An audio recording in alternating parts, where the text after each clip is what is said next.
Bien, saludos a todos, amigos, amigas. Estamos iniciando pues una nueva e importante actividad de la Central Gerontológica Internacional. El día de hoy estamos realizando el primer encuentro de los miembros consultivos de la Central Gerontológica Internacional. Y bueno, vamos a contar con tres destacados profesionales de tres países distintos, ¿no? Como es Costa Rica, Portugal y Perú. Así que en este momento vamos a iniciar la exposición de la licenciada Mariela Ackerman. Vamos a dar a conocer. Ella es, su profesión de origen es ingeniería industrial, con una experiencia de más de 25 años en gerencia de marketing en banca y educación. Es docente de marketing y emprendimiento en el CIDE PUCPEC, que significa, son las siglas que definen a la Universidad Católica del Perú, y Centrum, se ha especializado también mucho en el tema de la llamada economía plateada. Muy bien, entonces le damos eh, la presentación a nuestra amiga Mariela Ackerman para que pueda presentar su exposición. Tenemos hasta 25 minutos como máximo, 20 o 25 minutos, ¿no? 20 o 25 minutos como máximo. Ujú. Bueno, hola, muy buenos días. Encantada de estar una vez más acá conversando con todos aquellos que siguen o son parte de la Central Gerontológica Internacional. Creo que el importantísimo cambio demográfico que estamos viviendo amerita y realmente es muy valioso lo que se está haciendo a través de esta central para sensibilizar, para educar, para despertar conciencias con relación al impacto de la nueva longevidad, no solo a nivel país, a nivel economía, a nivel sociedad, sino a nivel personal, ¿no? De cómo queremos realmente vivir esto que se llama como la que se ha venido a llamar la segunda mitad de nuestras vidas. Luis, ¿puedo compartir pantalla, por favor?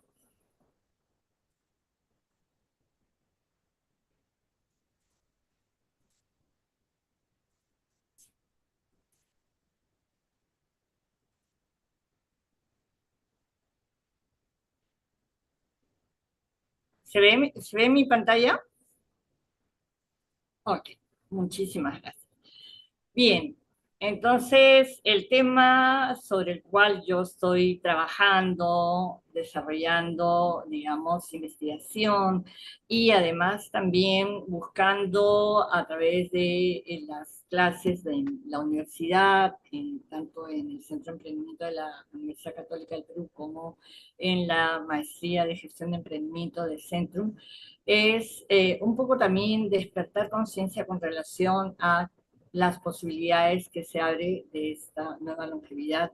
Esto que significa la economía de plateada o como incluso ya se habla ahora, la economía de la longevidad, no desde una idea romántica, no desde una idea de que así es todo glorioso, pero sí desde la posición de que son oportunidades y va a depender totalmente de cómo querramos enfrentar estos años adicionales, ¿no? Y voy a comenzar diciendo de por qué hablar de emprendimiento senior, ¿no? Hace ya, digamos, varios años se habla mucho del tema del emprendimiento, hay este impulso que se da a las startups, a estas empresas o iniciativas de negocio con un potencial de crecimiento muy, muy rápido, pero que está muy directamente asociado a lo que son los jóvenes, por un lado, y por otro lado a la tecnología, ¿no? O sea, como que son parte inherente de este emprendimiento. Sin embargo, ya también hace algunos años, aunque todavía de manera incipiente, se comienza a hablar del tema del emprendimiento senior. Habla digamos, visiblemente, porque en la realidad sí he estado, sobre todo en países como nuestro, donde tenemos una,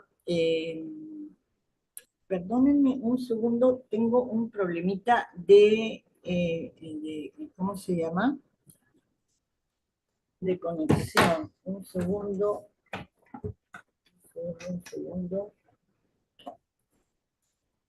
Ya, ahora sí. Ok.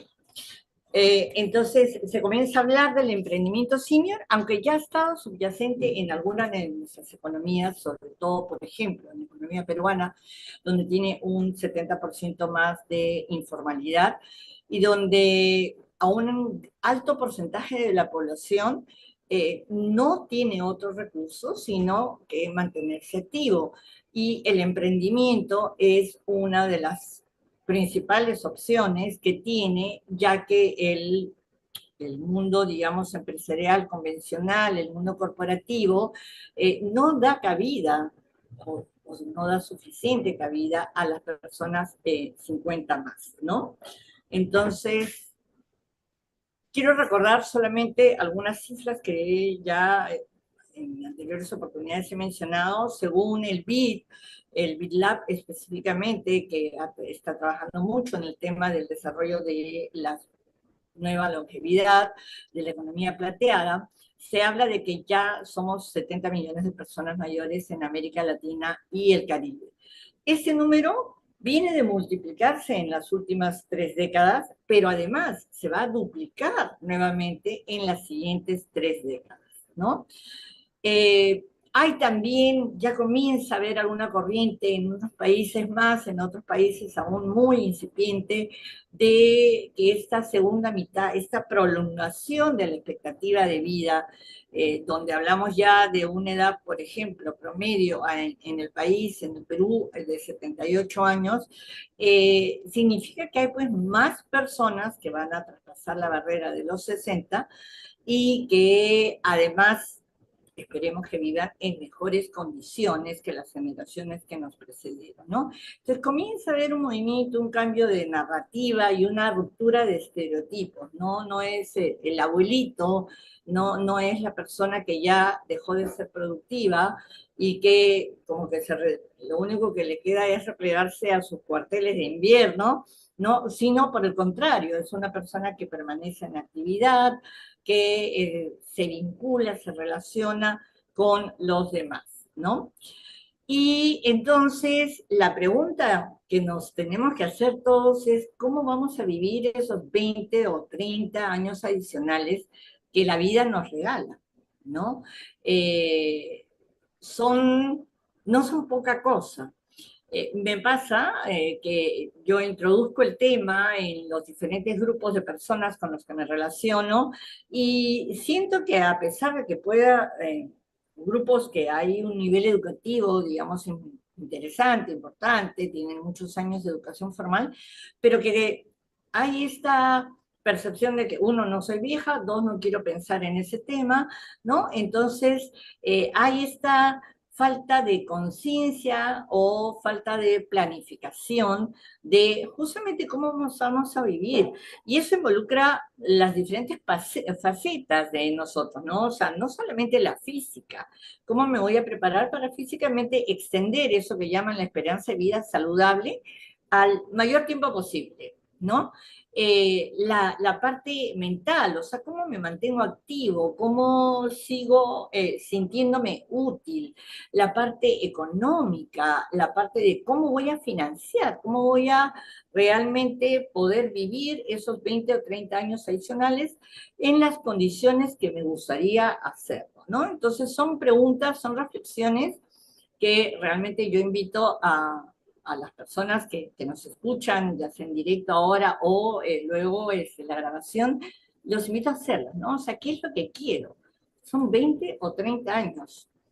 Sí, somos privilegiados, porque evidentemente si algo, la alternativa es morirnos antes, y creo que no es en general lo que las personas quieren, ¿no?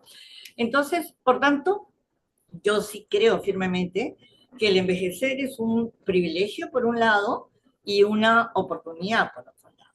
es un privilegio en el sentido de que sí, estamos recibiendo estos años adicionales, producto de el gran avance que ha tenido temas de salud, temas de, digamos, las formas como tratar y prevenir las enfermedades. Y es una oportunidad, porque es una oportunidad para poder seguir sintiéndonos útiles, seguir sintiéndonos siendo vigentes, ¿no? Y para, digamos, aprovecharlos realmente hacia esa realización personal, donde ya hemos dejado un poco de lado las cargas que de alguna manera, o las presiones que la propia sociedad nos impone, ¿no? O sea, si hemos tenido familia, ya hemos criado hijos, ya los hijos están grandes, si hemos trabajado en un mundo empresarial convencional, ya de repente al haber salido ya no tenemos esas presiones, pero tenemos sí ese espíritu de seguir produciendo, seguir estando activos, ¿no?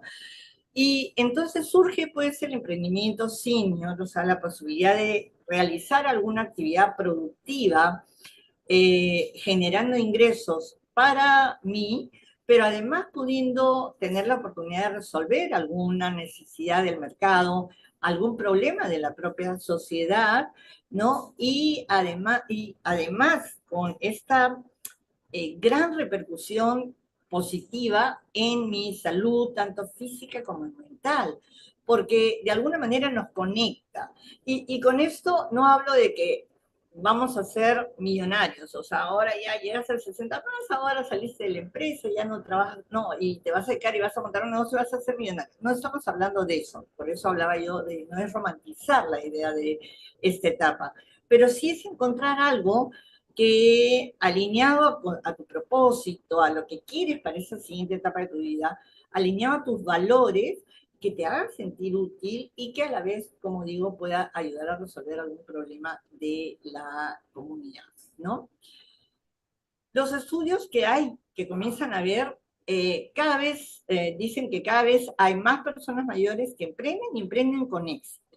Vamos a hablar un poquito por qué es que el emprendedor senior, qué es lo que trae a la mesa y que lo ayuda a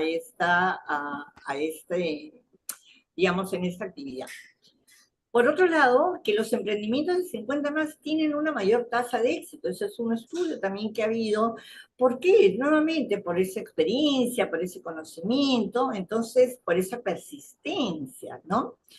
Y que se calcula que para el 2030 más del 25% de los nuevos emprendimientos podrán ser liderados por personas 50 más. Y eso va un poco de la mano con el porcentaje que va a representar las personas 50 más, 60 más en nuestra sociedad. Por ejemplo, en el caso del Perú se habla que para el 2050 uno de cada 4 personas van a ser mayores de 60. Lo que quiere decir que, nuevamente, si las condiciones de salud son positivas, esa persona tiene que mantenerse activa y tiene que financiar, tiene que bancar esos años adicionales que la vida le está regalando, ¿no?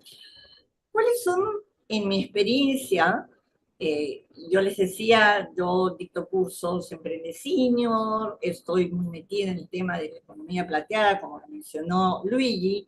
¿Cuáles son algunas de las barreras que yo percibo? Por un lado, hay la parte de conocimientos técnicos, ¿no? Yo me he desempeñado en tal o cual actividad, he hecho tales o cuales tareas, pero emprender ya es una cosa como que, una cosa un poquito más compleja, se ve un poco más grande, ¿no? Entonces no tengo esas habilidades técnicas necesarias para montar un emprendimiento, para desarrollar un emprendimiento. El tema de capital. Ese a veces incluso se habla de que es un mito, o sea, no tengo capital para emprender. Es cierto. El tema es en que no necesariamente hablamos de tener un capital importante, grande, o sea, no es una barrera realmente, en la medida en que nosotros encaucemos, le demos un sentido a nuestro emprendimiento, e incluso hoy por hoy hay financiamiento, hay fondos que están apoyando el tema del emprendimiento senior, o sea que tampoco tendría por qué ser realmente una barrera. El tema de la brecha digital. Acá sí hay un tema importante porque nuevamente, si bien se ha progresado mucho en cuanto al avance de los conocimientos digitales, hoy por hoy los celulares son pues el principal acelerador de esta integración, los celulares y lo que fue la pandemia, ¿no? O sea, creo que siempre digo, fue la única cosa positiva que nos dejó la pandemia, nos integró, nos acercó a la tecnología. Entonces hay ya un gran porcentaje de gente que se conecta a través de la internet, a través de redes sociales, pero sin embargo todavía hay una brecha digital importante. Y ese es un desafío que tenemos como sociedad, como país, de cómo acelerar esa introducción a todo lo que son los temas digitales en la mayor parte de la población.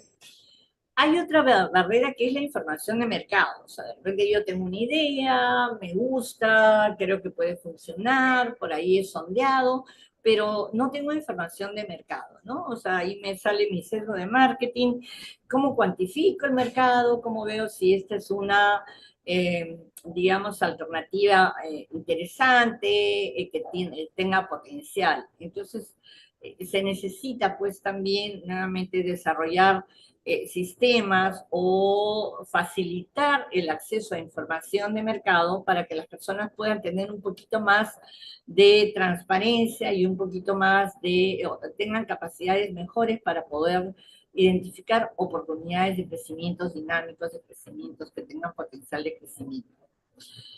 Hay un typo, el síndrome del impostor.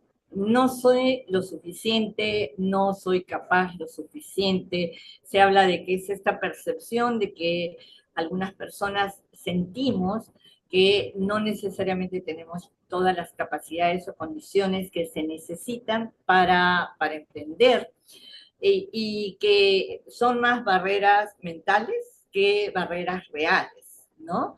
Y para eso el tema de la mentoría, el acompañamiento, nos ayuda mucho. Y el temor porque salir de nuestra zona de confort no es sencillo. Estamos acostumbrados a determinado tipo de actividades, siempre hemos estado en determinados espacios, entonces salir, romper esos paradigmas, estas creencias que tenemos, nos genera temor, ¿no? Yo oí el otro día, se habla mucho de salir de la zona de confort, pero me gustó mucho una charla que escuchaba, como les decía, que más que salir de la zona de confort es ampliar nuestra zona de confort. O sea, entender que podemos incorporar cosas que nos ayuda a seguir estando confortables y nos apoya, nos permite alinearnos a lo que queremos, ¿no? Eh, entonces, ¿qué trae este señor a la mesa? ¿No? O sea, ¿qué sí tiene? En primer lugar, tenemos experiencia. De donde vengamos, del campo que tengamos, conocemos algunos espacios de la gran economía, ¿no? Entonces tenemos esta experiencia que, ojo, es una excelente ventaja frente a los jóvenes que recién están probando, recién están conociendo. Tenemos una red de contactos, es decir, a lo largo de estos 40, 30 años de vida laboral, si hablamos de una persona de 60, ha venido desarrollando una red de contactos, personas que conoce del propio negocio, personas que conoce de sus diferentes espacios personales, entonces tiene una red de contactos. Tiene también, y ya más yéndonos a la parte de las condiciones, digamos, de la propia persona, más que de los conocimientos, tiene claridad de qué quiere y qué no. O sea, qué nos gusta, y qué no nos gusta, dónde nos sentimos cómodos, qué es lo que nos jala la atención, qué es lo que nos gustaría hacer. Y hemos desarrollado también la resiliencia. porque a lo largo de estos años hemos pasado por situaciones complicadas, por situaciones críticas, de las cuales finalmente hemos salido adelante porque por eso estamos donde estamos, ¿no? Esa resiliencia, ese poder entender que no se nos está cayendo el mundo, sino que vamos a poder encontrar salidas, encontrar oportunidades, nos suma en el momento de emprender, ¿no? Y el compromiso, o sea, yo he puesto la palabra compromiso porque sí, el mayor, la persona senior, realmente está más comprometida. Si se mete a algo, suele estar más vinculada, más deseosa de realmente hacer lo mejor posible dentro de ese tema, ¿no? Porque nuevamente ya tiene más claridad de qué quiere y qué no, qué es lo que necesita, qué no le sirve. Y todas estas son condiciones que desde mi experiencia apoyan al emprendedor senior, ¿no? Otra, ya digamos, centrándonos a la parte más instrumental, hoy por hoy hay un mundo de herramientas para el emprendimiento, sí, ¿no? O sea, el emprendimiento desde así sea, digamos, dentro de lo que son los negocios tradicionales, ¿no? Como los negocios más disruptivos, diferentes, incluso con mayor potencial de crecimiento, hay un conjunto de herramientas desde cómo montar tiendas de e-commerce, ¿no? Shopify es una de las plataformas más utilizadas, pero hay otras, muchas más, desde cómo armar, generar contenidos y generar imágenes, Canva, que también que tienen sus versiones gratuitas, algunas de ellas, y otras versiones pagas, pero que son accesibles a este potencial emprendedor senior, ¿no? La inteligencia artificial, en la cual ahorita todos somos un poco neófitos, porque acá ni tanto seniors como jóvenes recién estamos en ese proceso de exploración de ese potencial, de ver dónde la podemos usar, dónde están esas barreras éticas, ¿no? Hay todo un conjunto de aseveraciones y de preocupaciones alrededor de la inteligencia artificial, pero sin embargo es una herramienta que puede ser utilizada por el emprendedor senior muy fácilmente perdiéndole el miedo, ¿no? Hablaba yo del temor, o sea, perderle el miedo, tirarse a la piscina, probar y bueno, si se equivoca, tener la posibilidad de corregir rápidamente, pero tener también la posibilidad de ver las ventajas que tienen este tipo de aplicativos. Formato o aplicaciones como Google Forms para todo lo que es, por ejemplo, encuestas, para recoger datos, todo lo que son las redes sociales, Facebook, Instagram, YouTube, LinkedIn, cada una de ellas con un perfil específico eh, que nos ayuda a visibilizar nuestra propuesta de valor, ¿no? El WhatsApp Business, en fin, hay un conjunto de herramientas que ayudan y pueden potenciar el camino del emprendedor, sí, ¿no? ¿Cuáles son los emprendimientos que se dan más frecuentes?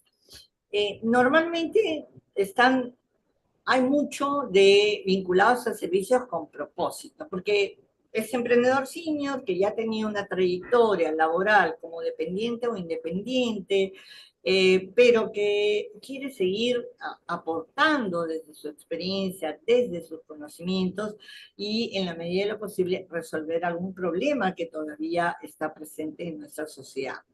En temas de gastronomía, en temas de productos naturales, se está dando mucho emprendimiento senior, en temas de educación o asesorías, porque nuevamente, esa experiencia es un valor que hay que aprovechar. Y ojo que acá eso no significa que todo tiene que ser emprendimiento, es decir, buscando eh, una, eh, una rentabilidad, porque también hay gente senior que está volcando esta experiencia, compartiendo esa experiencia con otras generaciones voluntariamente. ¿no? O sea, en calidad de mentores, voluntarios, o en calidad eh, de talleres, de asesorías, ¿no?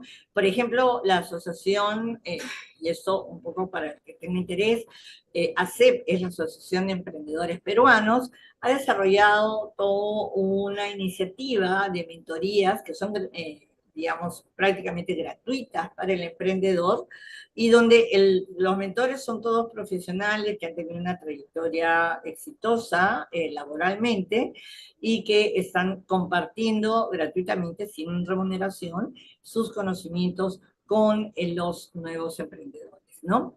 Negocios digitales sencillos, porque todavía hay un poco digamos, de alguna manera desconocimiento, resistencia al uso de la tecnología. ¿Por dónde empezar? A ver, un tema es estar atentos, estar con las antenitas paradas.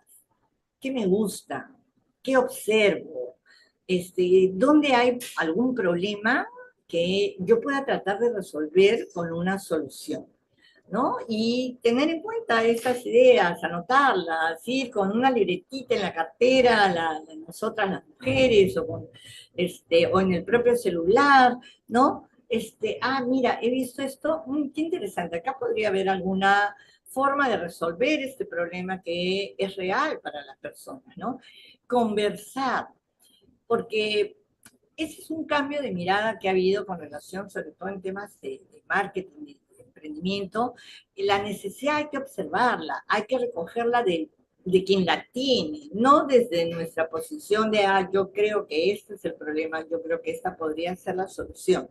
No, conversarlo con la persona que la tiene, en entrevistas, en observación, o sea, seguir a las personas, mirar, no con ojos de ver, ¿no? Diseñar algo, se me ocurrió, vi un problema, ahí esto puede funcionar, y entonces no es, ya, ok, voy a montar una empresa, voy a desarrollar, voy a hacer, voy a invertir, no, diseñar lo que se llaman ahora prototipos, o sea, ideas, digamos que dispositivos o incluso diseños que de alguna manera reflejen rápidamente lo que estoy tratando de plantear, y nuevamente volver a la conversación con esos potenciales clientes o usuarios. ¿No? Oye, ¿qué les parece? ¿Se entiende? ¿Les serviría? ¿Te gustaría? ¿Qué más le harías? ¿Qué no le harías? ¿No? ¿Qué te pareció? Entonces, este diseño, que como digo, se habla de prototipos, o sea, una versión preliminar, que puede ser una versión que desde un simple diseño hasta algo ya más sofisticado, pero que nos permite rápidamente testear, probar el mercado para ver si efectivamente encontramos interés en trabajarlo, ¿no? Probar, escuchar, mejorar, ¿no? Es un círculo iterativo, y algo que para mí es sumamente importante, y lo observo en los diferentes grupos con los que trabajo, es tener estos grupos de apoyo, ¿no? O sea, integrarse a comunidades donde los ayuden con la adquisición de estas nuevas herramientas, de estas nuevas habilidades, y además, y por sobre todo, este soporte, este apoyo grupal para poder salvar determinadas situaciones frente a las cuales no tenemos las herramientas o los conocimientos suficientes, ¿no? Finalmente, me gustaría terminar con emprender no es una cuestión de edad, sino de propósito. Y la historia de cada uno de nosotros es el mejor punto de partida. Partamos de nuestra historia, veamos cuáles son nuestros puntos fuertes, dónde hemos encontrado esa afinidad de propósito, de sentido, y probablemente tengamos oportunidad de encontrar algo donde podamos desarrollar un emprendimiento que nos llene, que realmente nos complemente en esta segunda mitad, pero adicionalmente nos genere una fuente de ingresos y ayude a resolver problemas de la sociedad. Y con eso, Luis, termino la conversación, bueno, la presentación. Muchas gracias. Qué interesante, la verdad que es un tema que yo no conozco, pero me encanta porque estás abriendo un camino de conocimiento que es importante para el día de hoy. O sea, necesitamos tener ese conocimiento que tienes tú, Ariela, definitivamente. Tenemos que desarrollar proyectos que implican ese tipo de herramientas que tú también estás dando a conocer. Entonces, bueno, entonces vamos a pasar a la participación del licenciado Bernardo Ferreira.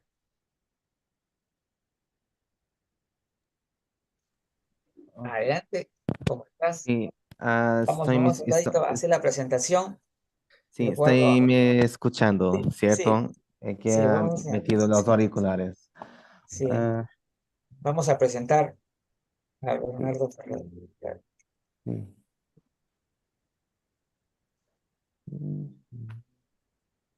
Entonces yo voy a que es nuestro compartir. amigo de Portugal, ¿no? Licenciado en gerontología social, especializado en derechos humanos y está trabajando actualmente en la estructura residencial para personas mayores. Así que yo creo que va a ser muy importante también lo que nos va a dar a conocer sobre el tema del luto en las personas mayores. Entonces, buenas tardes de Portugal. De facto, este tema de luto en las personas mayores es un asunto muy cada vez más hablado en Portugal y también, supongo, en la América Latina, porque es un tema ainda un poco tabú. Entonces, es mucho importante hablar sobre esto, sobre todo cuando trabajamos con las personas mayores. Entonces, yo voy a pasar los slides. Entonces, los tópicos que voy a hablar esta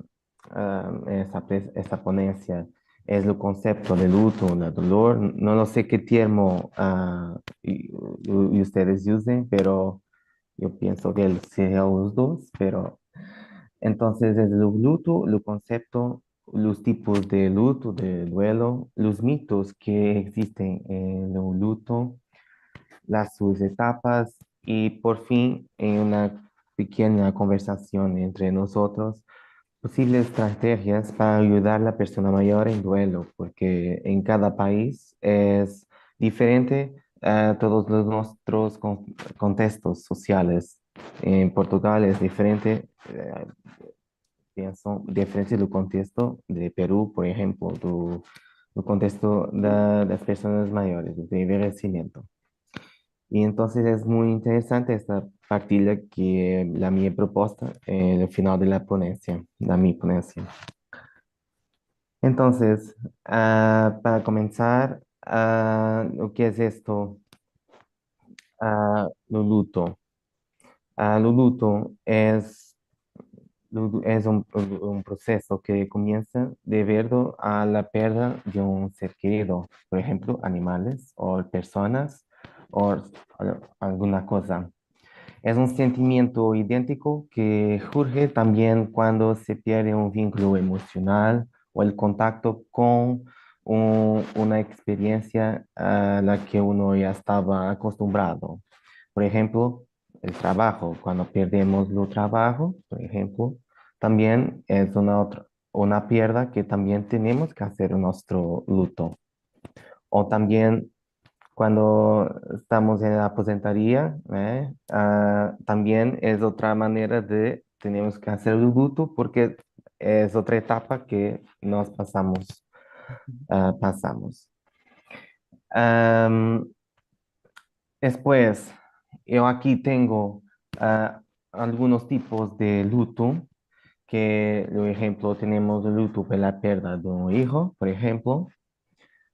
Tenemos el dolor de los niños,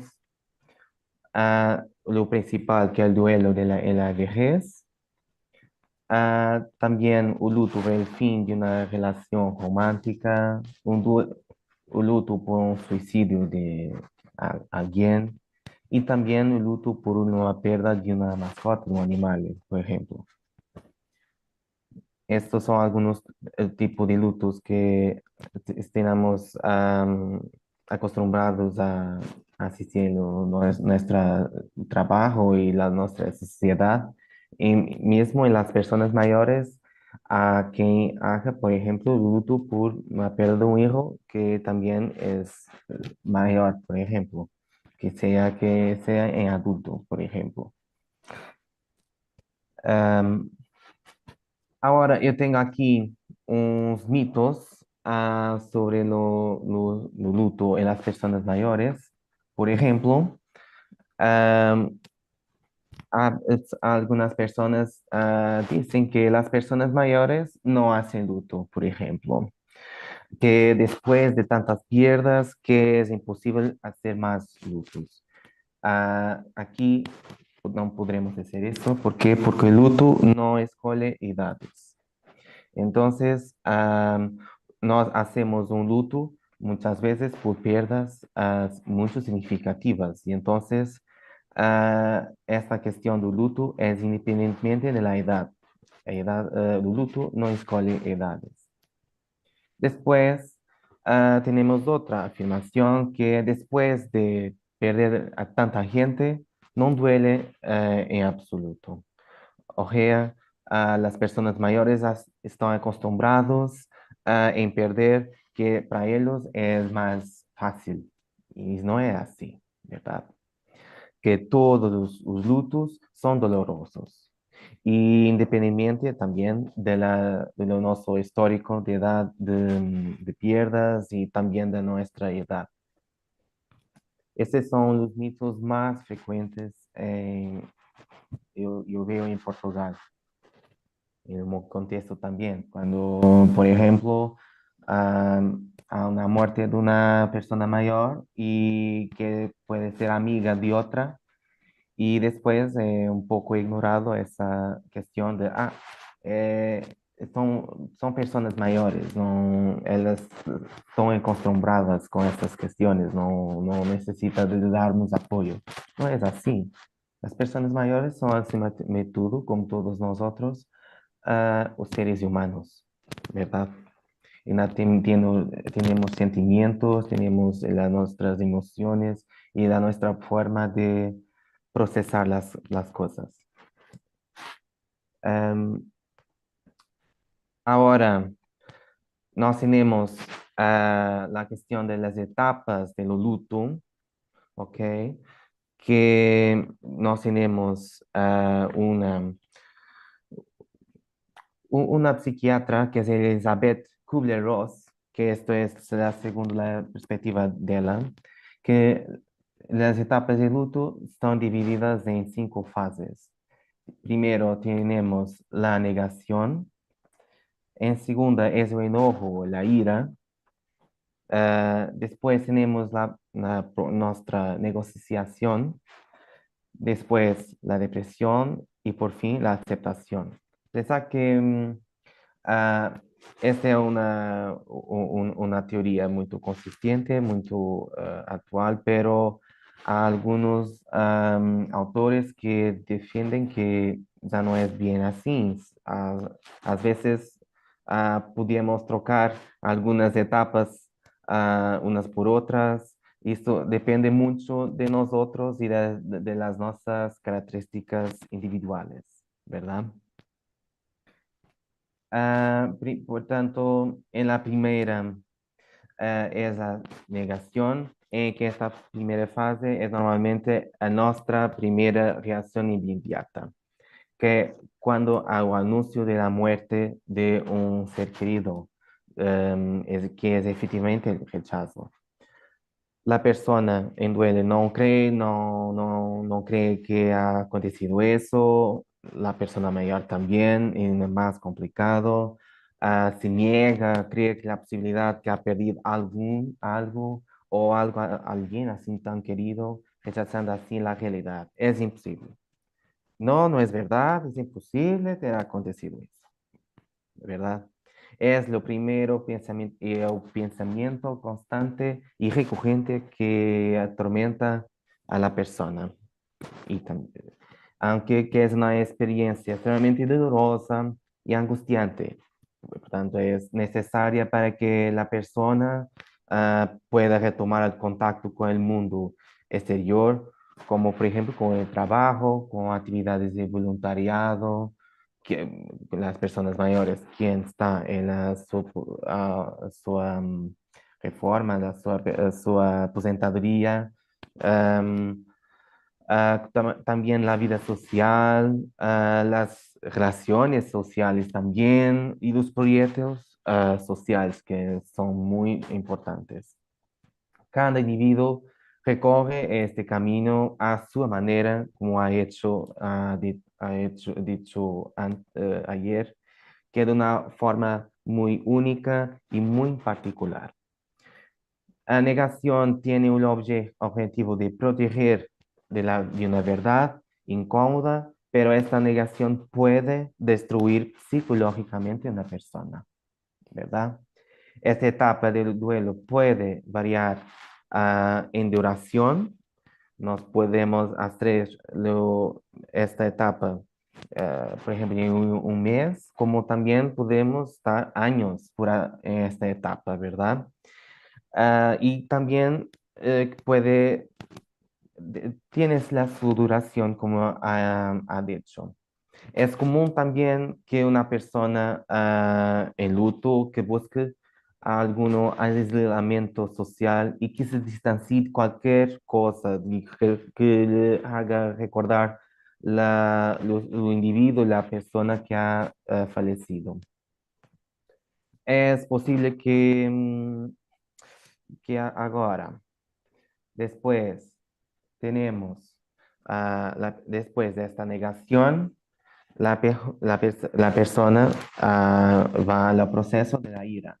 Es el momento en que tenemos aquellos sentimientos, la ira, la angustia, la desesperación, el miedo, la culpa de no haber hecho nada, la culpa de, mi Dios, yo no ha tenido tiempo con la persona, más tiempo, ¿por qué no tuve más tiempo con la persona?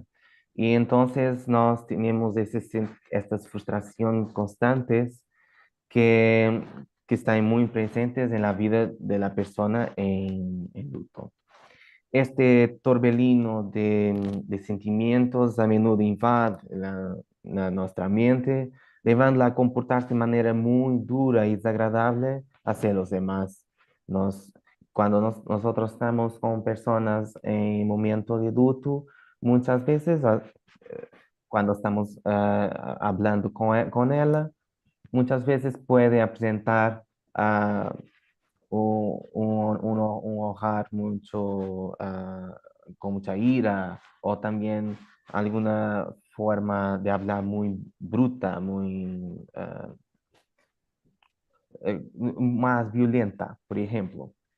Y después, como ha aquí escrito, que la agresión será la respuesta cuando alguien intente hacer su realidad, ya que todavía se siente incapaz de aceptar ainda la pérdida.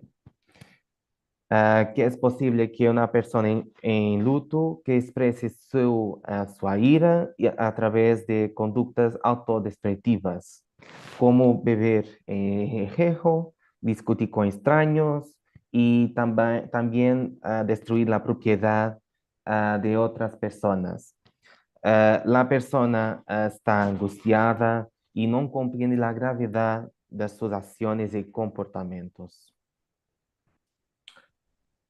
Después de todo este ambiente muy negativo y de estos sentimientos y emociones, llega la altura en que la persona tiene la negociación.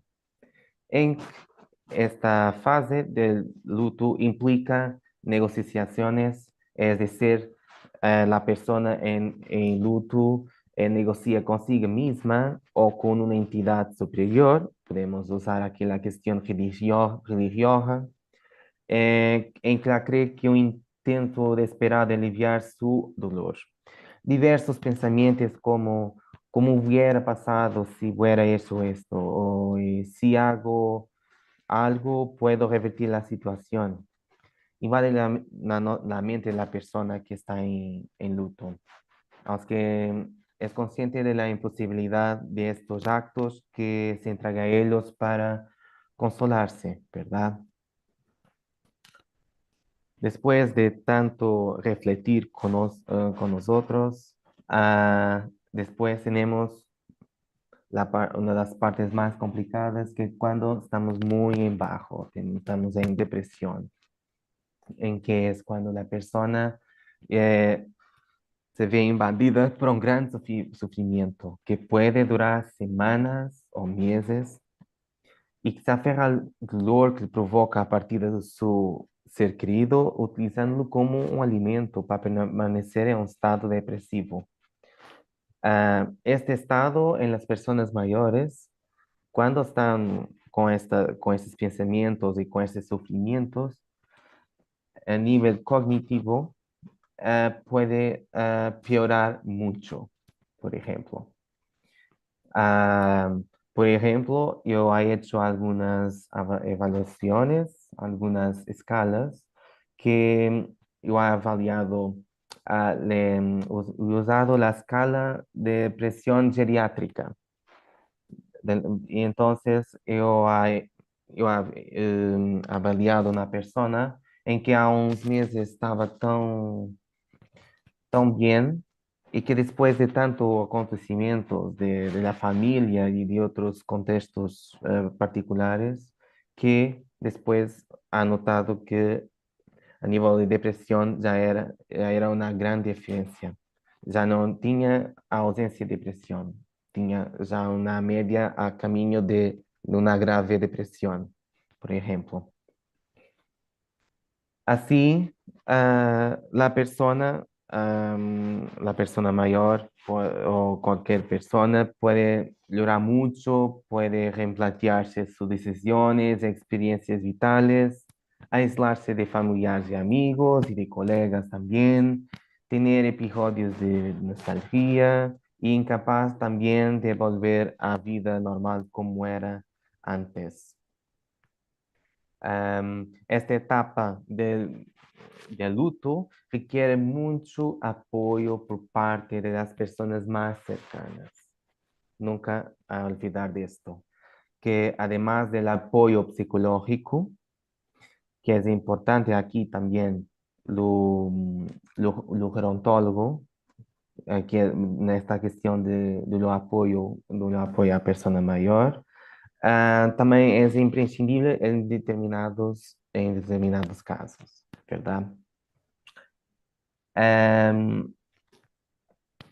A nivel ahora, después de depresión, de tanto tiempo que estamos muy en bajo, está en la altura que entramos en la última etapa, que etapa da aceptación. Es cuando esta última etapa es cuando ya estamos un poco más en paz, ya estamos sientes que la persona se fue, así diciendo, y que aquí la persona mayor, la persona ya comprende la su nueva realidad, en que ya está compuesta por la ausencia de la persona que se ha ido. Los sentimientos y ansiedades también ha externalizado, creando, como ha dicho, a sensación de paz interior. Es aceptar, significar vivir en paz con la pérdida. Es lo mismo que recordar con cariño la persona que se ha ido, agradecerle que haya sido parte de su vida, entender que debe seguir viviendo aún sin su presencia, entender que la vida no es infinita. La vida es un ciclo, como todos nosotros sabemos. Aceptar la pérdida de alguien a quien amamos mucho no significa seguir adelante con nuestra vida como si esa persona nunca hubiera existido. No es verdad. No se trata de olvidar los buenos momentos compartidos con esa persona, con algo, ni enterrar recuerdos agradables. El anhelo seguirá despertando emociones y ser amado puede seguir apareciendo en los pensamientos de la persona eh, en luto, años después de su partida. A veces el anhelo es tan grande que todavía es posible oler al ser amado. Todas las personas, cada una a su manera, estamos dotadas de estrategias de afrontamiento, habilidades que tiene que la persona. Es decir, que cada persona tiene estrategias que le permitieron afrontar la situación de duelo de una manera diferente. No olvidamos aquí que nosotros, las nuestras propias características, son individuales, tenemos la nuestra manera de lidiar con las cosas de otras maneras, somos todos diferentes. Em, lo que se considera una regla general, lo siempre es la misma para todas y la forma de expresarla es igualmente correcta y aceptable. Ahora aquí es ahora yo, si me permites, Luigi, quería hacer aquí una conversación a nivel de estrategias en cada país, las estrategias que tienen para ayudar entonces la persona mayor en luto. Por ejemplo, en un contexto de trabajo, yo voy a averiguar cómo está la persona, voy estimulando, voy haciendo algunas intervenciones en que haga traer unas memorias felices, todo para le ayudar en todo ese proceso. A tantas maneras con la ayuda de animadora sociocultural, por ejemplo, trabajando con ella, por ejemplo, para ayudar a estas personas que están en luto. O entonces hacer unas reuniones entre personas en que hablan de sus experiencias, ah, las personas que pidieron y también así hacer una compartida de sus sentimientos y de sus emociones, porque así permite también que haga un mayor red de apoyo entre las colegas o amigas que están en aquel contexto, por ejemplo, en un contexto más informal, por ejemplo. Yo me gustaría ahora oír a vosotros en los vuestros contextos que ¿qué maneras de estrategias tienen para ayudar a las personas mayores en luto en los vuestros contextos? Es una dinámica. Ustedes.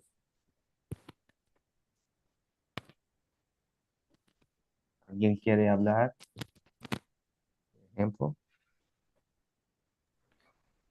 Si gusta, yo te respondo un poco, Bernardo. Fíjate que yo no conozco ninguna iniciativa Mm, formal, digamos, ujú, donde efectivamente haya este apoyo más allá de, eh, digamos, el apoyo individual, en terapias, en especialistas, ¿no? ujú, Pero habiendo vivido muy recientemente, hace menos de un mes, el fallecimiento de mi mamá, que estuvo delicada un buen tiempo, o sea, casi 2 años y medio que estuvo postrada. Eh, Sin embargo, a pesar de todo, o sea, uno no llega nunca a estar totalmente preparado para la pérdida de una madre, ¿no?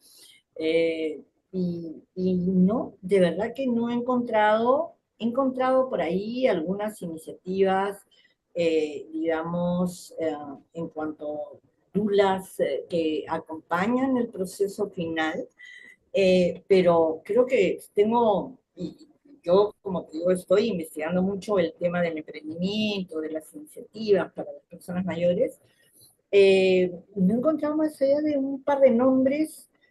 Todavía acá en el Perú el tema de los cuidados paliativos es ujú, absolutamente incipiente y claro, no, realmente no siento que haya un verdadero acompañamiento para esa etapa de final de vida, así como para la etapa posterior al duelo, ¿no? Creo que un poco las personas quedamos a nuestro libre albedrío. Si te pudiera decir mi opinión de lo Ujú, que yo he vivido y estoy viviendo, ¿no? ujú. Sí. Por ejemplo, el otro tema de emprendimiento social. Imagina cuando tienes una persona mayor que pierde alguna función, que, no, que limita un poco algún tipo de emprendimiento, algún tipo de actividad que puede hacer. Como es que vamos a ayudar a la persona. Tenemos que ajustar la persona a otra función, otra actividad y dar aquel refuerzo positivo que es útil para quien es útil, mismo con alguna pérdida de función que es mucho útil para esa temática, por ejemplo. Nosotros tenemos que hacer la preparación de las personas para estas cuestiones, no solamente para perderle personas o algo, como también alguna pérdida de alguna función, por ejemplo, ¿verdad? Sí, Maribel. Sí, buenos días. Bueno, en Costa Rica, Mm, igual, digamos así como muchas iniciativas no se conocen, sin embargo, cada grupo de personas mayores y en las universidades crean grupos de apoyo y el hospital de día del Hospital Blanco Cervantes, que es el hospital de gerontología y geriatría que tenemos en Costa Rica, en el 2005 hizo una iniciativa de grupos de apoyo para pasar el duelo y actualmente en ese hospital de día pues hay una escuelita mayor también en la que también están dando apoyo, pero son muy pocas, la verdad, Bernardo, son muy pocas y es un tema que que es importantísimo, ¿verdad? Abarcar y abordar desde los diferentes grupos, asociaciones, instituciones, universidades, ¿verdad? Que está ahí dejado de lado, ¿verdad? Quería decir algo, comentar algo a raíz del tema este tan conmovedor. Hace unos años mi país entró en guerra nada menos que con Inglaterra por unas islas en el Atlántico Sur, muy cercanas a la costa de Argentina, y yo fui voluntaria de la Cruz Roja, pero no porque estaba de acuerdo con esa guerra infame, porque la verdad que fueron militares que ya se estaban cayendo en nuestro país, porque realmente fueron desastrosos. Entonces inventan a veces un conflicto externo para poder unir las diferencias que hay entre el pueblo. Y así fue en el sentido de que no estábamos de acuerdo, pero era nuestra gente la que estaba muriendo allí. Además, todo mal hecho, eran militares y se comportaron como si hubieran sido, no sé, este, personas que hacían huerta, porque mandaron gente al sur extremo de los lugares más cálidos de nuestro país. Chicos de los servicios militares, muy humildes, iban a sufrir terriblemente ese frío austral. Además, un país muy desarmado en relación a la fuerza impresionante que tiene Inglaterra.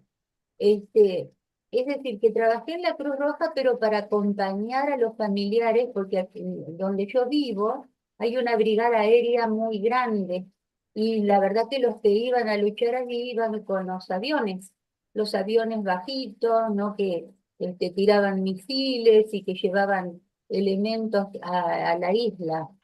Y sí, el duelo es muy terrible porque por supuesto hundieron barcos, hubo muchos muertos en Argentina, este, y el pueblo hizo eso que dice Bernardo, la negación, porque habían puesto el alma a lo que no tenían. La gente donaba cadenitas, anillitos, mandaba chocolates, escribía cartitas, estas cosas así eh, exageradas de pronto. eh, y bueno, se perdió esa guerra como era, por supuesto, era previsible, y hubo una negación. en el sentido de que no se recibió a toda esa gente a la que se ha estado ayudando y apoyando y escribiendo cartitas, una negación a su regreso, en parte apoyado por el mismo gobierno militar, porque su gran fracaso había sido tomar esa tremenda decisión. El tema es que se hace con esa gente que tiene duelos porque perdieron sus familiares, que tiene duelos porque el pueblo al que fueron a defender también hizo un silencio frente al fracaso, porque uno parte del éxito al fracaso también, ¿no? Este, así que sí, una situación muy, además, encontrarse con los restos de sus hijos es otro tema que imposibilita la elaboración del duelo, ¿no? Porque es como un duelo simbólico. Bueno, yo estuve en las Malvinas de casualidad, no fui por este tema, sino porque tomamos un crucero con mi esposo, que uno de los puertos que paraba eran las Malvinas. Y ahí uno ve el cementerio de la cantidad de chicos jóvenes, las cruces de esos chicos jóvenes que estaban en el servicio militar. Son duelos muy difíciles de elaborar, porque son situaciones no deseadas, no reflexionadas, no tomadas en cuenta ni por los propios actores, ni por su familia. Muy duro, sí.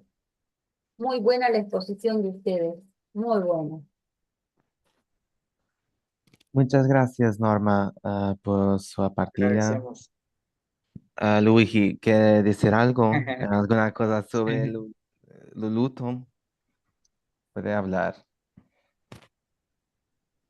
Puede Ahora sí. compartir su conocimiento y su experiencia también y situaciones de nuestro contexto.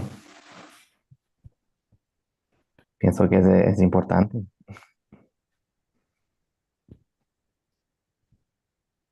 Muy Luigi, bien. no lo escuchaste bien, me parece, a Bernardo. No, no sé, ahorita creo que no les puedo escuchar bien. La última parte. Am, entonces, mi último slide es diciendo muchas gracias a ustedes por Ah, haber escuchado y no, nuestro agradecimiento a Bernardo Ferreira, porque realmente sí, has tocado un tema que era necesario también. Y yo creo que todo lo que estamos abordando acá tiene mucha importancia. Y realmente tenemos que agradecerte bastante que desde Portugal, ¿no? Nuestro único integrante de Portugal está con nosotros sí. y siempre apoyándonos y siempre con ese sentido de colaboración que tiene Bernardo y que tengo que agradecerlo mucho. Sí, así es. Muchas gracias. Entonces, vamos a pasar a la siguiente y última exposición y vamos a presentar en este momento a la doctora Maribel León. Ella es Maribel León Fernández, doctora en educación con énfasis en mediación pedagógica por la Universidad de Costa Rica. También es magíster en gerontología, también por la Universidad de Costa Rica, licenciada en lingüística, bachiller en filología española y también en ciencias de la educación con énfasis en la enseñanza del castellano. Así que, bueno, ahí es muy extensa su presentación y la verdad es que es una muy destacada profesional que yo la admiro y agradecemos la gran participación y que nos aporta verdaderamente Maribel, nuestra amiga, la doctora Maribel León. Entonces, el tema para finalizar es las personas mayores frente al tema, a la cuestión de la guerra, ¿no? La situación de guerra. Ese sería el tema. Puedo compartir, ¿verdad? Por supuesto, Ujú. voy a ver si está. Sí está habilitada la función. Vamos a ver. Vamos a ver cómo-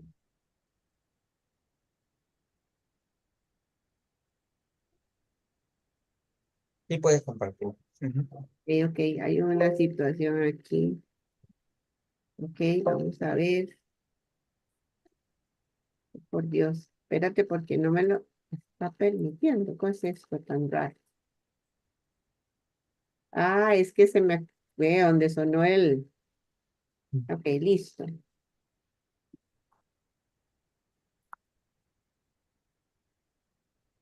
Claro, no lo quiere compartir. Ujú. Voy un momentito para ver cómo estamos aquí. Qué raro. No lo quiere compartir. Vamos a ver. Ok, listo. Vamos por aquí. Tú puedes ver tus diapositivas, pero no la puedes compartir. Ahí Exacto. está. Ahora sí, Ya. ya está. Ok, voy a ponerla en grande. Esta en grande. Ok, listo. ¿Estamos? Ujú. Ya estamos viendo todos bien. Ok. Bueno, la, las exposiciones anteriores nos han Ujú. traído una reflexión muy grande con nuevas tendencias, nuevos temas emergentes derivados de la realidad que estamos viviendo, en donde, si bien es cierto, vivimos un envejecimiento poblacional, eso nos invita a que sea de manera saludable para poder continuar en esa llamada segunda mitad en la que nos hablaba la compañera Ackerman. Eh, las situaciones, digamos, dentro del tema que nos vamos a desarrollar, tenemos que hablar del compromiso que se está asumiendo con el envejecimiento y la vejez de las generaciones jóvenes. Hay un fuerte compromiso, nos deja mucho por pensar y por elaborar para poder subsanar toda esta situación. Estas guerras traen muchas pérdidas y duelos, como bien lo mencionaba Bernardo en su exposición. Igualmente genera situaciones difíciles en la economía, ¿verdad? De las personas y más en las personas mayores. Entonces, hablar hoy de cómo transitar la vejez en una guerra es algo que es un tema que poco escuchamos, que poco vemos, pero que en realidad es dentro del contexto mundial. Hay una serie de guerras que se están dando y que hay mucho silencio, poca información. En ese sentido, voy a hacer uso de el- una, algunas observaciones que hizo la AP y luego en la inteligencia artificial, que como bien dijimos, es un elemento que nos ha ayudado mucho. Hay un panorama de guerras actuales. En el 2025 tenemos guerra entre Rusia, Ucrania, guerra en Medio Oriente, guerra en Sudán. Además, tenemos en Estados Unidos tensiones muy fuertes con China, Canadá y con México. Tenemos también dentro de América Latina algunos conflictos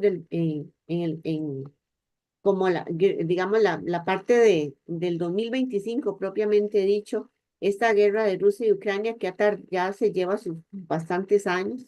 Esa guerra de Medio Oriente que está especialmente y muy fuerte en Gaza, ¿verdad?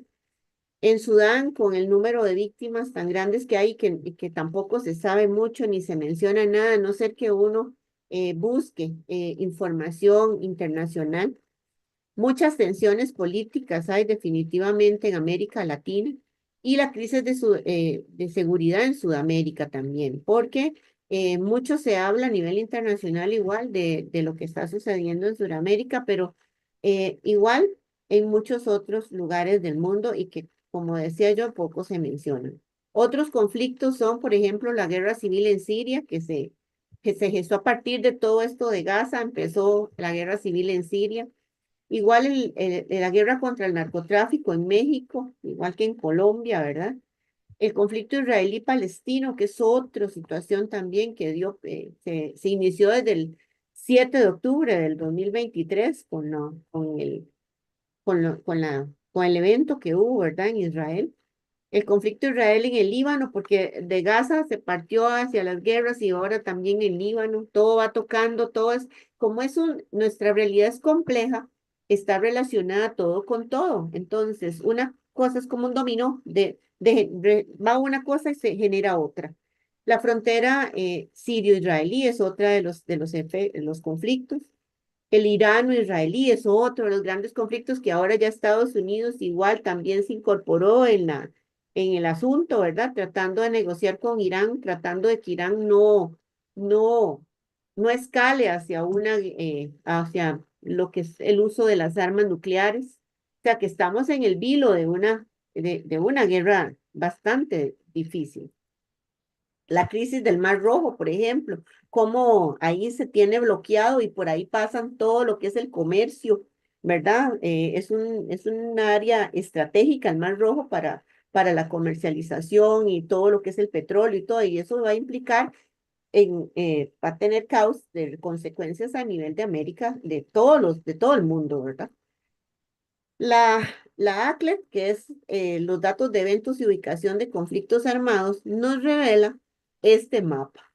Es un mapa que nos dice, ¿verdad?, cómo se están gestando toda esa serie de guerras a nivel del mundo y vemos cómo en México narcotráfico, en Colombia narcotráfico, en Nigeria, todo es Mali, y son ciudades ya en África, en Sudán, tenemos el Medio Oriente, tenemos involucrado Ucrania y Rusia, en fin, es un mapa que se está poniendo poco a poco bastante, o sea, poco a poco, más rosado de lo que quisiéramos que se pusiese. En el caso de Ucrania, que yo quisiera porque las guerras en general, yo hablé así como muy internacionalmente de todos los conflictos armados y bélicos que se están dando. El caso de Ucrania, que fue el primero que empezó, digamos, a gestarse de manera de mayor conocimiento a nivel internacional, tiene que ver también con esta situación que estamos viendo nosotros, cómo vamos a transitar la vejez, cómo van a transitar la vejez las personas que viven en los diferentes lugares donde están estos conflictos bélicos. La situación del envejecimiento poblacional en Ucrania, vean que era un país altamente envejecido. Era un país que venía, digamos, elevando su esperanza de vida, pero que para el 21, el 17,64 de su población tenía 65 años y más, o sea, es un bastante porcentaje en Ucrania. Para el 2021, antes de que se gestara el asunto, surgiera esta guerra, ¿verdad?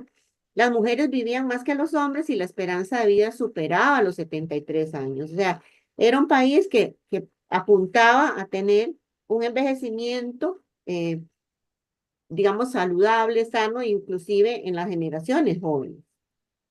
La esperanza de vida en Ucrania fue disminuyendo. En el 2019 era 78,3 años, en el 2020 76,2, en el 2021 74,3, en el 2022 73,9. Vean cómo fue bajando tan abruptamente, tan aceleradamente. Y hoy la tasa de mortalidad en Ucrania, imagínense que para el 2022 es de 21,4 muertos por cada 1.000 habitantes, lo que lo convierte en el país con mayor tasa de mortalidad del mundo. Después de haber sido un país con una alta esperanza de vida, con una población envejeciente muy alta, llega a esta situación. ¿Por qué? Por la guerra.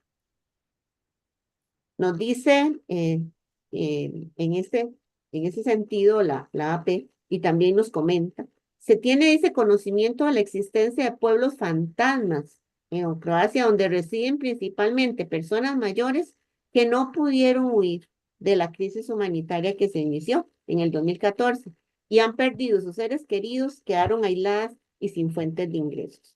Todo esto se relaciona con lo que nos hablaban la licenciada Ackerman y Ferreira, que es la situación económica terrible, los duelos de la pérdida de sus seres queridos, el aislamiento, cómo hacen con esas pérdidas y esos duelos las personas mayores que quedan en pueblos fantasmas, pueblos que están ahí y sobreviven a duras penas. Entonces, este es un tema que poco se toca, pero que está haciendo cada día más, porque ustedes ya, yo les estábamos dando el panorama internacional de conflictos, cada día se va a incrementar más. Al parecer, porque cada día como que en lugar de ir terminando las guerras, como que van surgiendo ciertos más conflictos en el camino. Por ejemplo, el caso de Gaza, por ejemplo, en este caso, el dato poblacional, Lancet nos decía que la esperanza de vida en Gaza había disminuido del 75,5 a 40,5 años. O sea, la mitad casi, es demasiado. La Franja de Gaza tiene una población bastante joven, con la mayoría de sus habitantes menores de 15 años, pero la mayoría de estos jóvenes y estas poblaciones jóvenes están en, en, en la situación bélica, están luchando y están muriendo, ¿verdad? En todas estas guerras. Solo el 4,7 de la población hoy tiene más de 60 años, según la Oficina Central de Estadísticas de Palestina. O sea, muy poco personas mayores en Gaza. Por su lado, Israel, ¿verdad? También es el otro lado. Igual, ellos tienen una proporción de personas mayores dentro de la población hasta, digamos, un 10%, y buena parte se debió a que la inmigración en los años 50 y 90, que fue cuando se devolvió Israel a su pueblo. Sin embargo, vean ustedes, la esperanza de vida en Israel era de 82,7, o sea, se incrementó con respecto al año 2021. Pero ¿qué es lo que sucede? Que en esta guerra, en este conflicto de Gaza-Israel, desde el 2023, vemos que había personas mayores y niños. Esto nos lleva a un tema grande que yo quiero traer a colación, y es cómo se vulnerabilizaron las personas adultas mayores y los niños en este conflicto. De acuerdo con lo que hemos estado viendo en las noticias, los rehenes, personas mayores, la mayoría eran todas estas, digamos, perdieron su vida allí, en cautiverio. Todas estas cosas sucedieron al interno de los rehenes que tenían en Gaza, ¿verdad? Y eran personas mayores. Igualmente, dentro de los mayores que murieron eran personas mayores y los niños. O sea, siempre se ha mencionado que en las etapas del desarrollo, porque somos gerontólogos y en gerontología hablamos del desarrollo completo, desde la niñez hasta la vejez, es que las que se han vulnerabilizado son las poblaciones de la niñez y la persona mayor. Pues aquí es un ejemplo claro, en una guerra, cómo a las personas mayores son las primeras que exterminan, igual a los niños y niñas. Entonces, ¿qué es lo que venimos, digamos, aquí construyendo en esta disertación? El hecho de esa vulnerabilización. ¿Y qué se está haciendo? ¿Qué estamos haciendo? ¿Cómo nos preparamos también? Porque estamos en un continente que, si bien es cierto, no hay una guerra como en Medio Oriente, muchos de los países de nuestro continente están comprometidos con la gente que está en Medio Oriente y con la gente de Europa y de Asia. Entonces, podemos estar ante una situación un poco delicada. ¿Qué sucede en la vejez en la guerra? Transitar en una crisis bélica expone a las personas a un elevado estrés, a vivencias muy intensas en sus emociones y sentimientos de sufrimiento constante. Y no es solo constante, sino improvisado, porque de pronto cayó una bomba, de pronto suenan las sirenas y hay que ir a esconderse o hay que buscar un refugio. Una guerra tiene efectos negativos en la salud física y mental de las personas mayores, y no solo de las mayores, de todas las personas, pero las mayores con más, digamos, cuando son abandonadas, cuando quedan a expensas de la preocupación por el acceso a sus alimentos, el miedo al escuchar, como decía yo, a las alarmas, el temor a los bombardeos que comienzan a formar parte de la vida cotidiana, porque hay lugares en este momento que están en guerra en que es ya casi cotidiano que escuchar algo, ya lo pasan como por alto, ¿verdad? Ya dicen, ah, sí, bueno, ahí vamos a meternos a nuestra zona de refugio. Ah, sí, forma parte del modus vivendi, pero ¿cómo lo viven las personas mayores? Porque no hay estudios de esto, no hay investigaciones que se hayan hecho con respecto, serias, con respecto a las repercusiones que tienen las personas mayores en un estado de guerra como el que vivimos. Igual, la crisis obstaculiza la disponibilidad de los medicamentos, la asistencia en enfermedades crónicas y el aislamiento, como decíamos nosotros, los pueblos fantasmas, pero que la salud física se ve comprometida. Los medicamentos, por ejemplo, en las noticias internacionales, se ve como, por ejemplo, cuando se llevaron los rehenes personas mayores, todas estas que hablamos anteriormente y que murieron, encontraron los medicamentos que las personas necesitaban. Tirados, no los llevaron para dárselos a las personas. Entonces quedaron, imagínense, enfermedades crónicas, presión arterial, diabetes, ¿verdad? Colesteroles altos, etcétera, sin medicación. Lógico, bueno, que la salud iba a deteriorarse mucho. El acceso a los dispositivos de intervención, ¿verdad? A veces son muy escasos en los estados, ¿verdad? Y aumentan el impacto negativo y agrava mucho las secuelas, porque los estados a veces no responden muy inmediatamente como deberían de responder. La atención de necesidades particulares de las personas mayores, por ejemplo, cada persona es distinta, recordemos eso, la vejez no es homogénea, es heterogénea. Entonces, ¿qué necesidades tiene cada persona? ¿Desde qué situación de vulnerabilidad se les ha puesto?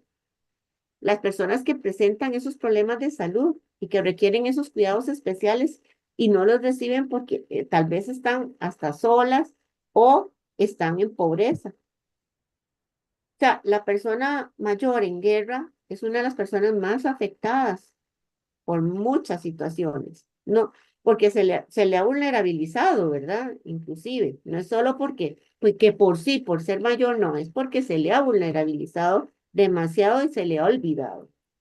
Las personas mayores junto a otros grupos minoritarios quedan atrapadas, víctimas de un conflicto y disputas que ni siquiera conocen por qué a veces, muchas veces, están desinformadas y solamente por vivir en un lugar van a verse involucradas y afectadas por eso. Pero muchas veces hasta la información que tienen sobre lo que está sucediendo es escasa o nula. Y entonces no saben qué es lo que está pasando, pero sí sienten todas las consecuencias de la misma guerra. El contexto de un conflicto pone en peligro la integridad de todas las personas y la persona mayor es más todavía vulnerabilizada. El derecho a la seguridad y a vivir una vida sin violencia se ve profundamente amenazado. O sea, estamos hablando de la Convención Interamericana de Derechos de las Personas Mayores. Se está ya en la elaboración de la Convención Internacional y allí se especifica claramente el derecho a la seguridad y a vivir sin violencia. Pero ¿qué está pasando con estas personas mayores que están actualmente viviendo un conflicto bélico? La organización HELPES reporta que las personas mayores se encuentran cansadas, asustadas, ansían la paz y en reencontrarse con sus familias, porque muchos se han dejado atrás, la gente huye y ellos se quedan muchas veces o los separan y entonces ellos desean ese reencuentro. Entonces, ¿cuántas pérdidas, Bernardo? ¿Cuántas pérdidas y cuántos duelos existen en esta situación de guerra? Son infinitos. Quizás no hay dimensión no hay para poderlo medir.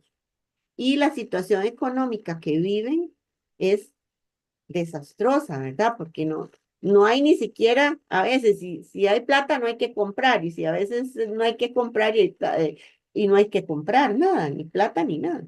Entonces, estos dos temas que hemos tratado en esta disertación del emprendimiento, del envejecimiento y todo, bueno, es que recordemos que esa heterogeneidad de las personas mayores también es de la cultura, es cultural también, porque estos países que están en grandes guerras son otras culturas, son muy distintos, pero que los duelos, o sea, las pérdidas y los duelos que se vive a nivel humano son generales.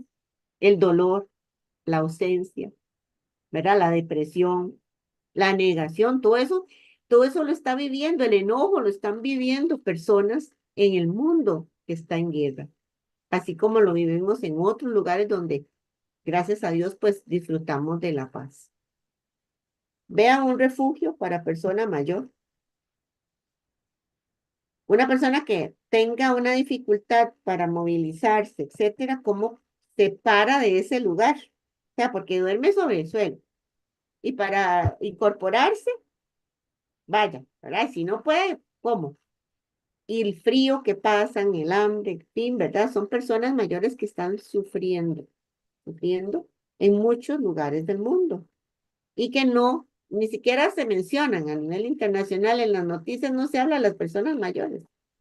Se habla de refugiados, de todo, pero si vemos, no hacen énfasis en la persona mayor de ningún tipo, no lo mencionan siquiera, lo invisibilizan. La HELPES es una organización internacional, como todos conocemos, que ellos brindan apoyo donde se les pueden llegar en zonas de conflicto. No todos los lugares son accesibles. Esos equipos de trabajo traen acompañamiento personal, telefónico, pero cuando no hay ni siquiera luz, ¿verdad? No hay nada, no existe nada, ni teléfonos, pues tampoco, ni personal, porque en muchos lugares son totalmente inaccesibles en este momento. También proveen de algunos asuntos de necesidad que también es difícil de que llegue a los lugares, máxime tantos lugares que están en esta situación. En este conflicto Israel y en Gaza, las personas mayores han sido ocultas, o sea, están ocultadas, invisibilizadas. El desarrollo de esos acontecimientos va teniendo un efecto devastador, dicen las personas mayores atrapadas, dice la HELPES internacional. Imagínense que ya un organismo internacional está hablando de del impacto que tienen las guerras en la persona mayor, en los lugares donde se gestan. Y como vimos, el mapa se pone rosado, porque no solo sucede en el Medio Oriente, en Israel, Gaza, sino que América Latina, con las guerras de narcotráfico, en México, en Colombia, ¿cuántas personas se están viendo afectadas, mayores? Viven en lugares donde el narcotráfico manda y las personas mayores están sufriendo porque a veces no pueden ni salir de sus casas. A veces tienen que pagar para poder salir de sus casas. ¿Y dónde consiguen sus alimentos? Y personas mayores, si les cuesta salir a las generaciones jóvenes, imagínense cuánto va a costar también a las personas mayores. Las personas durante una guerra viven en constante falta de seguridad. Primer derecho que tenemos que es lesionado. El miedo y la ansiedad ante los incesantes ataques aéreos, etcétera, es para su bienestar mental y emocional muy, digamos, les afecta muchísimo. Muchos han sido desplazados con pocas cosas y comodidades y muchos han dejado su lugar conocido. Recuerden que para las personas mayores su hogar, sus cosas, sus pertenencias, traen sus recuerdos, tienen en su casa, por ejemplo, cuando llevan a una persona mayor a un hospital, siempre dicen es mejor que esté en casa porque en casa tiene lo conocido, tiene todo lo que ha vivido, sus apegos emocionales, todo lo que son fotos, cosas que le hacen esas reminiscencias de su vida y de pronto tienen que dejarlas, no pueden llevarlas consigo. Y ese es una pérdida, un duelo, de los que muchas veces los gerontólogos estamos hablando de cuando la persona mayor la cambian de lugar de vivir, habitacional. De que como se murió el papá, entonces se llevan a la mamá y se la llevan para otro lugar y la casa donde siempre vivió ya no es la casa. O sea, eso sucede muchísimo. ¿Verdad? Y las personas mayores, el hijo que le quita la casa y entonces la va digo ya, la deja en un hogar, en un lugar de centro de larga estancia Y esa persona pierde todos los recuerdos y sus cosas allí, todo lo que le traía esa relación de sus cosas. Las personas se han visto obligadas a abandonar lo esencial, ¿verdad? Muchas veces para los bastones, sillas de ruedas, medicinas, objetos personales, todo eso también. Muchas veces en las guerras tienen que dejarse, no se pueden llevar. Y se ven obligados a dormir en el suelo, como vimos en la foto, ¿verdad? Que va a agravar muchas veces los malestares físicos que puedan enfrentarse en esta edad. Y para finalizar, quiero leer este texto de Chris Melbourne, de la HealthBridge International, que dice: todos tenemos derecho a vivir nuestros últimos años con dignidad y respeto. Instamos a todos los actores humanitarios a prestar especial atención a las vulnerabilidades de las personas mayores. Es fácil pasarlas por alto, pero sus necesidades son a menudo las más acuciantes y sus derechos a la atención y al apoyo debe abordarse con urgencia. Las personas mayores no deben ser ignoradas y dejadas como las víctimas ocultas y desatendidas de la guerra y el conflicto. Muchísimas gracias. Empezamos Excelente, a excelente. conversar. Muchísimas gracias. Realmente es un tema penoso, pero que debemos abordar. Acá nosotros no podemos obviar ningún tema que tenga que ver con las personas mayores, con la gerontología en general. Y estas exposiciones que has realizado, sí, definitivamente ahorita nos está impactando, eso está ocurriendo en este momento, ni siquiera estamos hablando de cosas pasadas, lamentablemente, es una cosa muy actual. Y eso es lo más terrible.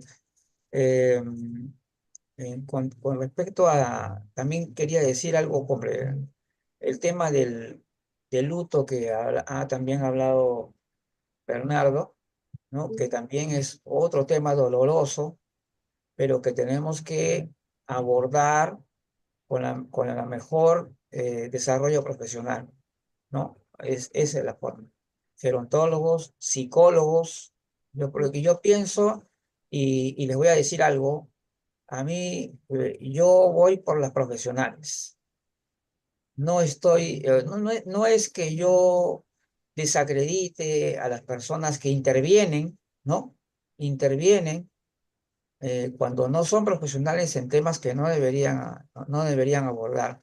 Entonces, a mí me parece muy bien que los expositores hoy día han desarrollado temas que son de gran importancia y que están dentro de su dominio, dentro de su manejo profesional, y eso es algo que vamos a considerar nosotros bastante, ¿no? Así que realmente yo los aplaudo Y yo realmente. también, Sí, excelente, realmente excelente. estoy muy contento por la exposición.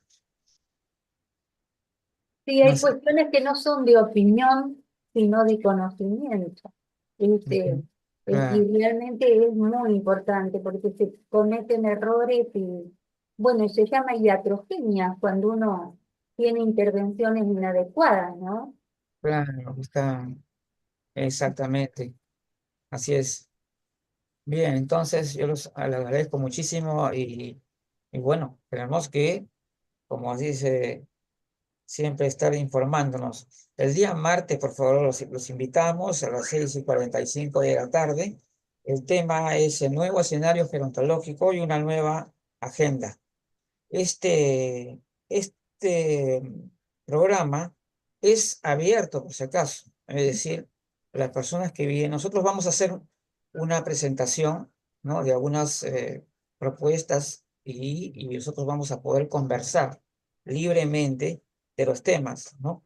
Entonces, porque realmente la gerontología no es una ciencia exacta, es una ciencia que va en constante evolución y desarrollo y tenemos que impulsar esos nuevos desarrollos que ante los cambios en la realidad social que se va dando, nos llama a revisar conceptos que ya deberían estar caducos. En fin, hay muchas cosas importantes que debemos tratar con todos, ¿no? Y bueno, tenemos, por supuesto, ya viene también el evento anual de la actividad física, en la cual van a participar las especialistas doctora Gladys Renzi y la magíster Silvia Maranzano, y va a tener la presentación de la profesora Nelly Tuesta, de Perú, y un tributo al profesor César Taramona, verdaderamente un gran personaje que merece todos los homenajes. Si ustedes lo hubieran conocido al profesor César Taramona, bueno, vamos a hacer una pequeña semblanza de él, que es muy importante para todos nosotros. Muy bien, entonces por ahora sí ya nos despedimos. Ya saben, hasta el día martes los espero. Muchas gracias. Gracias a todos los expositores. Los he Ujú. escuchado aprendiendo mucho. Sí, Gracias. excelente. Gracias. Hasta luego.